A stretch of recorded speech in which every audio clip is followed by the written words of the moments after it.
Hi there. It's day 28. So that's a month, 4 weeks. February has 28 days. I'm pretty close to the third waypoint. Today I want to answer or produce a video in response to a question I got from Radko, my friend in Bratislava. And he said, how do you deal with sort of overload? And I guess it relates to burnout and those kinds of feelings that we can easily get when we're learning a language. So, first of all, I don't normally go 3 hours a day, as I'm trying to do now. When I was studying for Chinese, I would go 5, 6 hours a day because that was my job. I was working for the Canadian government. I was a diplomat. I was sent to Hong Kong to learn Chinese. That's all I did. I didn't have a family. I didn't have other obligations. I mean, here, with my interest in sports and dropping in on the office and so forth, 3 hours and a bit. If I get that in, I'm doing pretty well.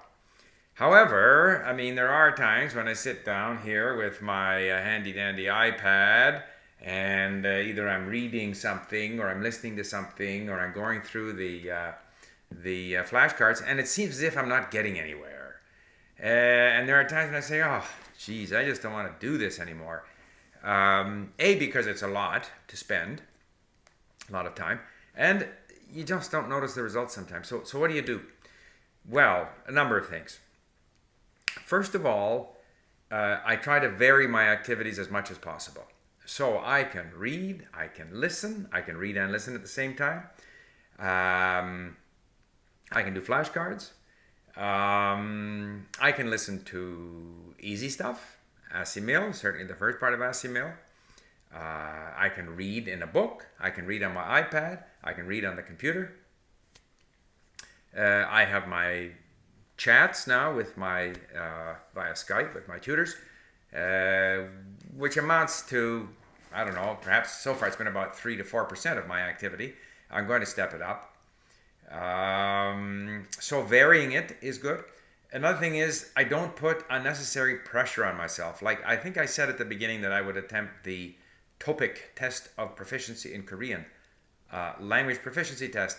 I've decided I'm not going to do that. I don't need it. I've never the only time I took a language proficiency test was for Chinese when the government was paying and they wanted proof that I had completed a certain course of study. But in all the other languages that I've learned, and I'm up to, I'm working on number 13 or 14 here, I never take tests. It doesn't matter to me. I learn the language for myself. I learn the language for the pleasure of communicating with people, of reading, of listening, of interacting with the culture, the language. That's all. That's good enough. However good I am is good enough.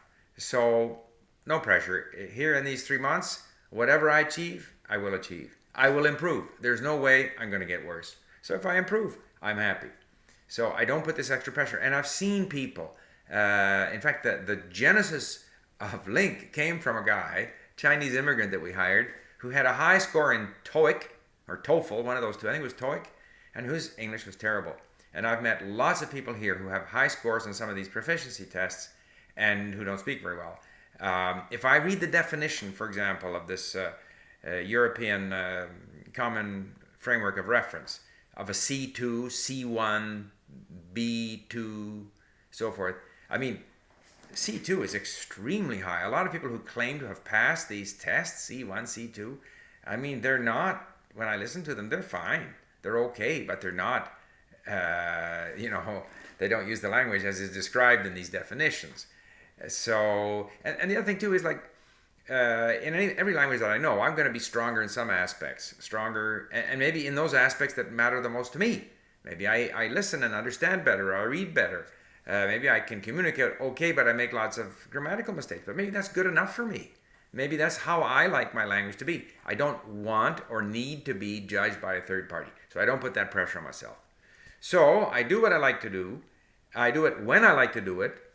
And if I was really fed up, I wouldn't do it. But I have to admit, I have this pressure on me because it's the 90-day challenge. I got to try to put in the time.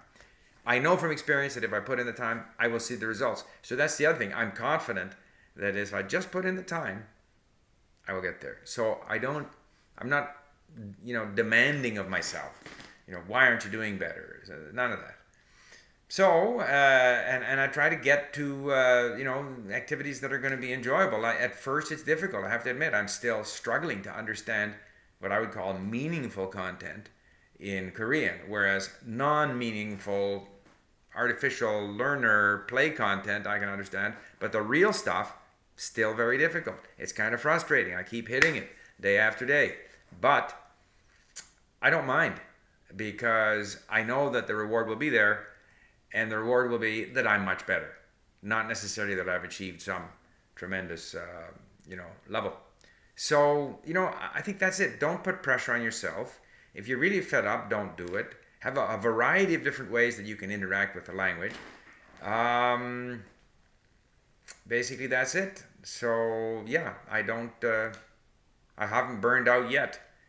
Although I have to admit, if it weren't for the 90-day challenge, I would be giving myself days off. And that reminds me, I'm at right near the top of the list in terms of activity index here at Link in this 90-day challenge. I don't like that. I would like to be in the middle of the pack. I hope other people will pick up the pace so that at the end of it all, we can all report on how much we improved.